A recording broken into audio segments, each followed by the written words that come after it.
G'day guys, welcome back to Reach Me or Teach Me. Jumping back on the baseball train today, the most unbreakable career baseball records. Don't forget to like, comment, subscribe, hit the noti bell, and let's go. In earlier video, we looked at 6 career records that could be broken by someone playing today. Today we're going to look at 9 records that may never be broken. How do we determine something may never be broken? Well, did a test taking the league leader in a stat in 2019, adding the league leader in 2018, 2017, and so on until the record was broken. Doing this method, the 6 breakable stats in the previous video all range from 11 years in the case of sacrifice flies to 19 years in the case of walks to set a new record. But what stats took over 20 years? What records in today's game are the most difficult and in some cases impossible to break? Counting down the top 9 most unbreakable career records in baseball after the intro.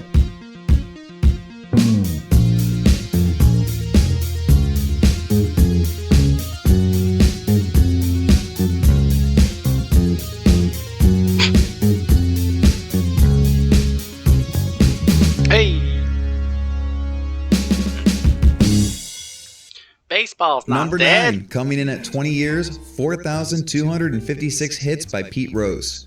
If someone were to have a 20-year career, they would have to average 213 hits a year to break a record. In the last 7 seasons, a player has only reached 213 hits 3 times. Wow. 213 by Charlie Blackmon in 2017, Mookie Betts with 214 in 2016, and Jose Altuve with 216 in 2000. How long did Rose play for? Wow! So they'd have to average 213 hits for 20 years. 2016. The days of players getting over That's 220 hits nuts. in a season, something we saw with players like Wade Boggs, Tony Gwynn, Michael Young, and Paul Molitor, may have ended with the retirement of Ichiro Suzuki. One may make the argument, well, Ichiro wasn't that long ago.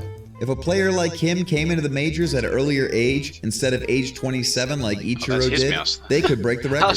To illustrate how Ichiro may not have reached Rose's numbers, from his debut at age 27 until he got 3,000 hits in his age 42 season, Ichiro had 3,030 total hits. From age 27 to age 42, Pete Rose had 3,091 hits. Looking at even the most prolific hitter that we've seen in the last 35 years, someone who is leaps and bounds ahead of his contemporaries in getting it. So he played at least from 63 to 86, so 23 years. Bruh.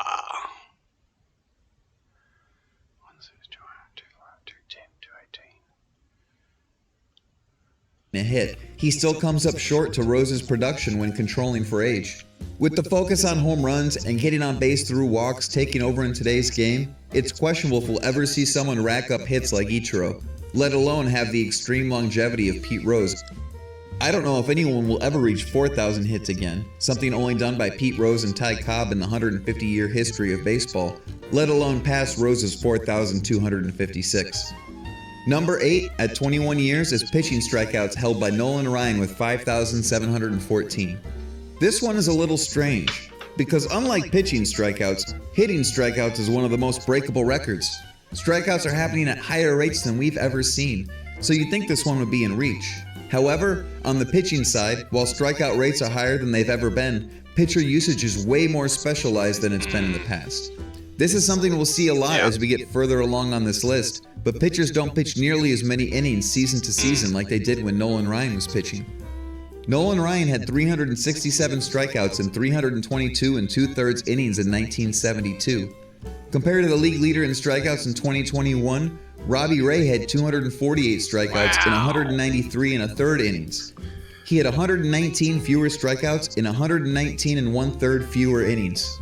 Add in Nolan Ryan's extreme longevity and good health, where he had over 20 starts in 25 different seasons, and you have veteran pitchers like Max Scherzer, Justin Verlander, and Zach Greinke, all over the age of 36, still over 2,500 strikeouts away from Ryan's record. Wow. To put that in perspective, John Lester, who has had a very good 16-year career, still hasn't reached 2,500 strikeouts. Clayton Kershaw made news in 2015 as the first pitcher to reach 300 strikeouts in a season since Randy Johnson and Curt Schilling in 2002. He would have to do that for 19 seasons straight to pass Nolan Ryan. Since then, Garrett Cole... That's crazy. I mean, the longevity with the sports science and the biomechanics and everything's micromanaged. They're only allowed to throw a certain number of pitches. It's crazy, hey, when you think it's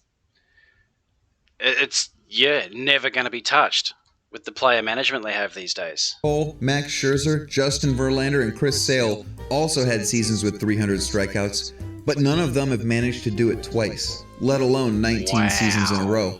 This record is safe for the foreseeable future, if not forever.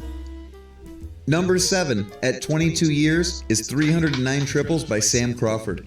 This is unbreakable today, mostly due to the changes in how stadiums are built. Back in the early 1900s when Sam Crawford played, stadium dimensions were downright wonky.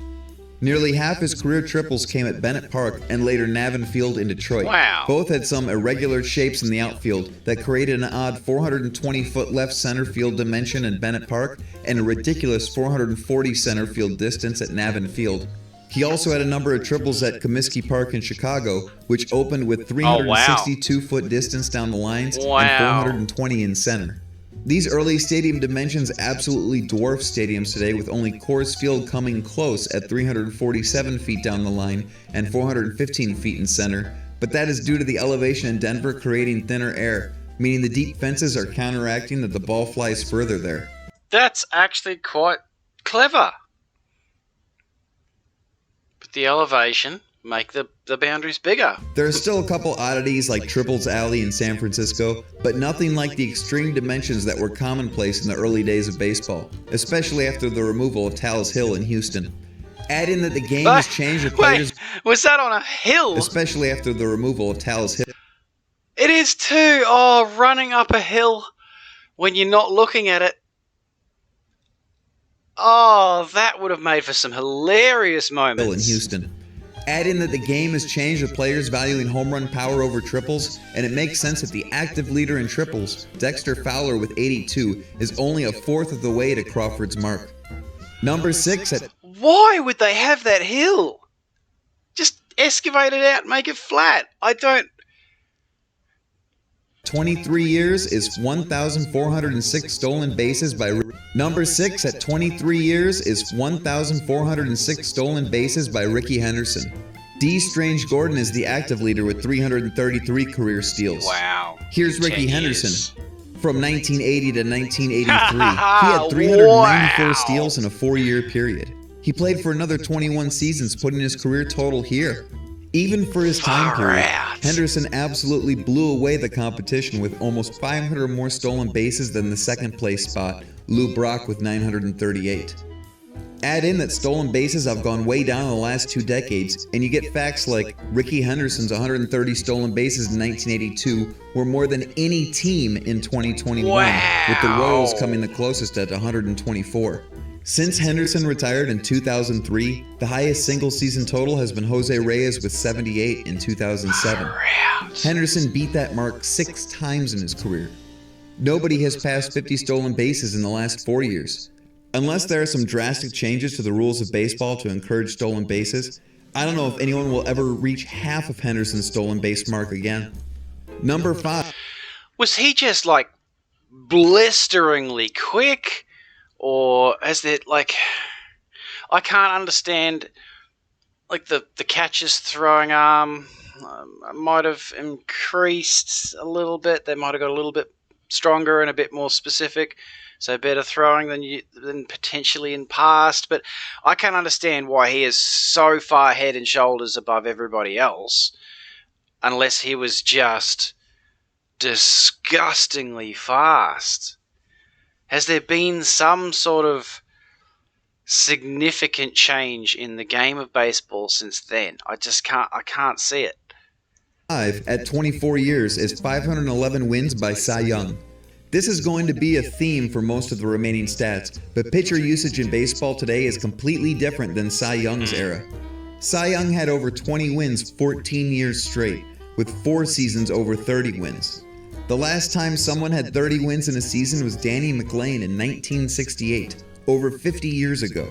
20-win seasons still happen sporadically, with Verlander, Wainwright, and Kershaw all with 2 in their careers, but we haven't seen back-to-back 20-win seasons since Curt Schilling and Randy Johnson 20 years ago. Wins is an archaic stat that is highly dependent on how often a starter pitches, which Cy Young used to pitch on 3 days rest. Today's pitchers pitch on a minimum of 4 days rest. Wins are also dependent on how deep into games a pitcher goes. Cy Young averaged 8.63 innings per start. Wow. The leader in 2021 in wins, Julio Urias, only averaged 5.8 innings per start. Interestingly, if a team wanted to get a player to break the record, it could happen. With how wins are assigned, a team could switch to an opener strategy with a dedicated follower that only pitches when the team is leading. Someone did an experiment in Out of the Park with Phil Koch's career where they did just that. They outlined their strategy here. I will then manually play each game. If a team has the lead with 2 outs in the 5th inning, I will pull the starting pitcher and insert Koch for the 3rd out. And that's it. As long as the bullpen doesn't blow the game, Phil Koch gets the win. Doing this strategy, they were able to get Phil Koch 577 wins in only 14 seasons, with the highest season reaching 54 wins. Now, it's fun to do that in Out of the Park, but no team would ever conceivably implement a strategy like this. Not only would it be a suboptimal strategy, but it would probably piss off their starting pitchers quite a bit. The closest we have had God damn, that person put some work into that strategy. to this is the Tampa Bay Rays with Ryan Yarbrough in 2018 and 2019. The Rays were the first team to really run with an opener strategy, and Yarbrough was their main long relief guy to come in if the game was either close or the Rays were winning. In those 2 seasons, Yarbrough had 22 wins and only 46 relief appearances. Now, he still started 20 games as well those seasons, so the Rays weren't fully committed to this type of usage. But assuming they were, and the Rays pitched Yarbrough like this every 4th day or so, you could easily have a 20-plus win season with a reliever. However, no team is likely to ever commit a player to this type of usage, let alone for a whole career. So it's probably just going to remain a hypothetical way to reach 512 wins. Interesting. Since it isn't going to happen, and since starter usage is so different from Cy Young's era, his record will most likely remain safe forever. Number 4, at 29 years, is 512 sacrifice hits by Eddie Collins. This is another record that is safe due to the changing strategy in baseball. The sacrifice bunt has nearly been eliminated from the game, other than when pitchers are batting. In fact, the active career leader in sacrifice hits is a pitcher, Clayton Kershaw, with 110. The analytics have spoken, and in the vast majority of cases, if you have a somewhat respectable hitter at the plate, giving up an out simply to move runners just isn't worth it. Now, there are some exceptions, especially with the implementation of the Manfred runner in extra innings that have increased sacrifice hits slightly, but the days of guys like Eddie Collins, a second baseman with a career Manfred 142 OPS plus, having 40 sacrifice hits in a season are gone. Even saying that stat right now just sounds ridiculous to ask a player with a career 424 on-base percentage to willingly create an out 512 times. The players that do the bunting now are either pitchers who only play every 5th game and usually only see 2 or 3 plate appearances when they do play, or guys that aren't very good with the bat, who don't tend to have very long careers. If the universal DH is implemented, we may see another drastic decrease in sacrifice bunts. I can't see any conceivable way any player in the future even comes close to Eddie Collins' mark. Number 3, also at 29 years, is 110 shutouts by Walter Johnson. It's going to sound redundant, but the last 3 records on this list are all related to starting pitcher usage. The game has just changed that much that there's no way these records will ever be reached. The methodology to get 29 years to break the shutout record also ignores that shutouts were way more common in the 90s and early 2000s than they are today. You would see pitchers with 4, 5, or 6 shutouts a year in those seasons. Now, in 2021, the league leader was 2. In 2019, the league leader was 2. In 2018, the league leader was 1. Walter Johnson had 11 in a single season. Wow. Only one active player has more than 11 in their career, Clayton Kershaw with 15. Wow. I'm going to lump the last 2 records together as they're related. Number 2, at 30 years, is 7,356 innings pitched by Cy Young. And number 1, at a staggering 52 years, is 749 complete games by Cy Young. I'm going to sound like a broken record, but starting pitcher usage just isn't the same as it was in Cy Young's era. Cy Young had 48 complete games in 1892. The last time a player even started that many games in a season was Wilbur Wood in 1973. Adam Wainwright leads all active players with 27 career complete games, which is only 3.6% of the way to the record. Zach Greinke is the active leader in innings pitched with 3,110, which is only 42% of the way to the record. I don't even know what else to say. Cy Young, along with having an award named after him, is going to remain in the record books for multiple career marks till the end of baseball itself. Wins, innings pitched, and complete games really have no chance of ever being bested. So what are your thoughts? Leave a comment, subscribe, turn on notifications, eat a well-balanced diet, exercise and stay in shape, call your mother, all those good things. But most importantly, subscribe. Agreed.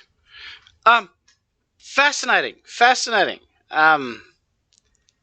Cy Young. Wow. But yeah, obviously the player management these days, the sports science and that, it just, there's no way anyone's breaking those pitching records.